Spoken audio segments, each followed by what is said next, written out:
To have a cookie clicker game, we kind of need a cookie. So what I have in the folder in which my actual cookie clicker file is, this one here, I have got a cookie.gif. It needs to be a GIF, I think.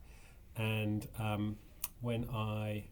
this is what it looks like. This is actually just the normal turtle. You can still draw lines with it and everything, but we've changed the image from being a little triangle to being this. Let's have a quick look how this works. Firstly, there's 3 extra lines you just have to have. They just make the file path work correctly. Then every image that you want to use, you have to register it before. So all of this happens like probably right at the beginning of your program.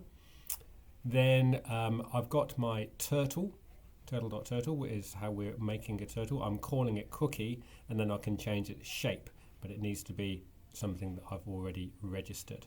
And then that should work just fine.